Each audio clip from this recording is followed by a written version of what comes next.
In a week where Israel has massacred starving Palestinians seeking a bag of flour and crushed those not killed but injured with tanks, where Palestinian children not dead from bombs and bullets are dying from hunger, where an American airman has self-immolated in protest at the genocide in Gaza, and where, in the face of all this, the US has approved a further $14.5 billion in military aid to Israel.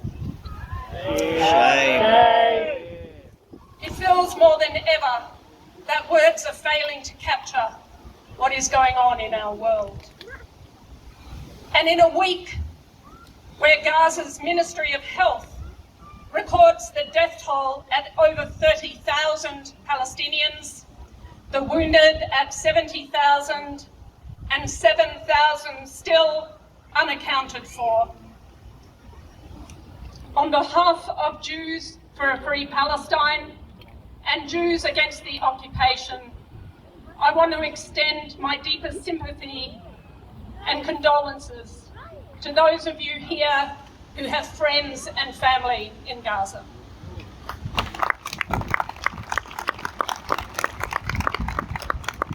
It is not and never has been anti-Semitic to support the human rights of the Palestinian people.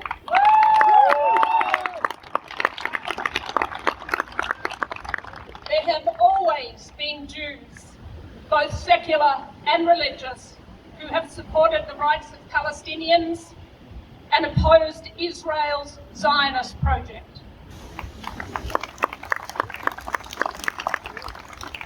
While it is a very obvious point to make, Palestinians are not responsible for European anti-Semitism, nor were they responsible for the European Holocaust.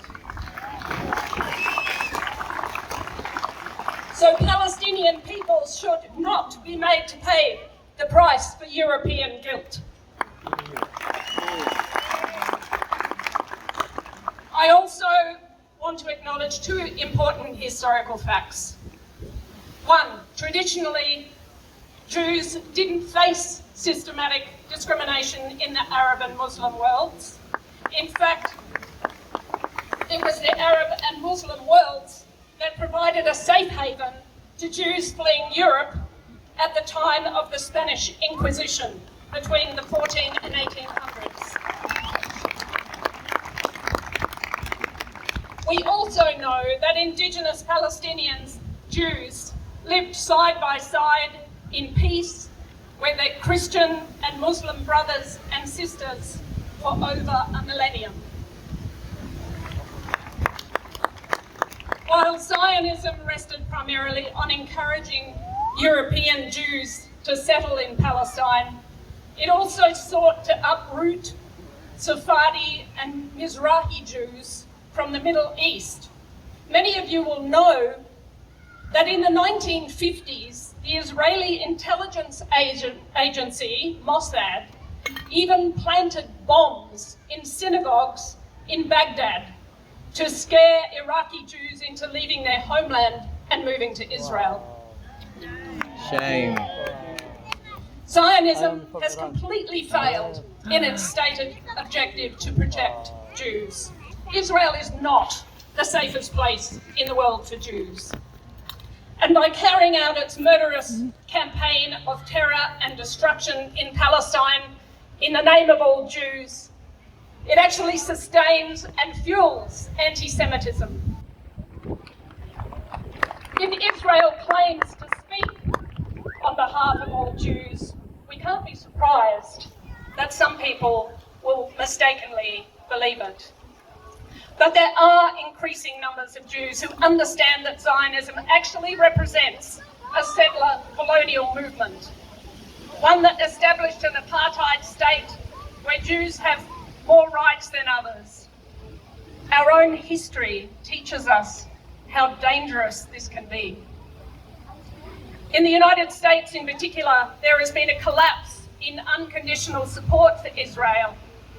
In fact, young Jews are playing a leading role in the movement in support of Palestine, which gives me great hope.